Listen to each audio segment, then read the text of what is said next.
ঘড়িতে তখন রাত ৩টা। দরজার ওপাশে কারো নিঃশ্বাসের শব্দ শোনা যাচ্ছিল, অথচ পুরো ফ্ল্যাটে আমি ছাড়া আর কেউ থাকার কথা নয়। রাত ৩টা, ঢাকার ধানমন্ডির এক পুরনো ফ্ল্যাটে একা থাকছে অনিক। বাবা মা গ্রামে, অফিস থেকে ফিরে ক্লান্ত অনিক সবে ঘুমিয়েছিল। হঠাৎ করেই যেন কারো নিঃশ্বাসের ভারী শব্দে ঘুম ভেঙে যায় তার। অনিক কান পেতে শোনে, শব্দটা ঠিক দরজার ওপারে। ভয়ে ঘামতে থাকা হাতে মোবাইল তুলে সে ফ্ল্যাশ চালায়। ধীরে ধীরে দরজার কাছে আসে। শব্দ থেমে গেছে। কে? ধরা গলায় জিজ্ঞেস করে সে। কোনো উত্তর নেই।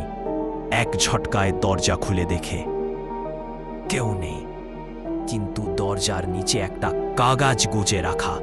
তুলে দেখে তাতে লেখা, ঘড়ির কাঁটা ঘুরতে ঘুরতে আবার ৩টায় থামবে, তার আগে পালা শেষ করো। অনেক থমকে যায়। সে কি কোনো গেমে ঢুকে গেছে, নাকি কোনো পাগলের কাজ? এরপর থেকে অদ্ভুত ঘটনা ঘটতে থাকে তার চারপাশে। ঘড়ি বন্ধ হয়ে যায় ঠিক ৩টায়। ল্যাপটপে অজানা ভিডিও চলে। বন্ধ রুমে শব্দ, দরজার ছায়া। শেষমেশ অনেক ঠিক করে সে ফ্ল্যাটটা ছাড়বে। প্যাকিং শুরু করে সে, কিন্তু ফ্রিজের পাশে রাখা আয়নায় হঠাৎ নিজের প্রতিবিম্ব দেখতে গিয়ে সে চমকে ওঠে। আয়নায় অনেক না, দাঁড়িয়ে আছে একজন মুখ ঢাকা, সাদা মুখোশ পরা লোক। সে চুপচাপ তাকিয়ে আছে অনেকের দিকে। পালাতে গিয়ে সে হোঁচট খায়, চোখ বন্ধ করে পড়ে যায় মেঝেতে। অনেক চোখ খুলতে দেখে সে একটা হাসপাতালের বেডে।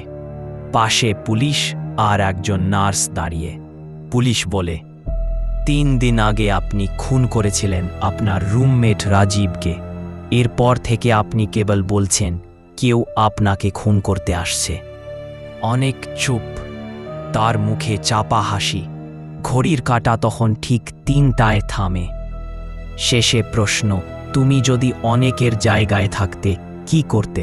কমেন্টে জানাও।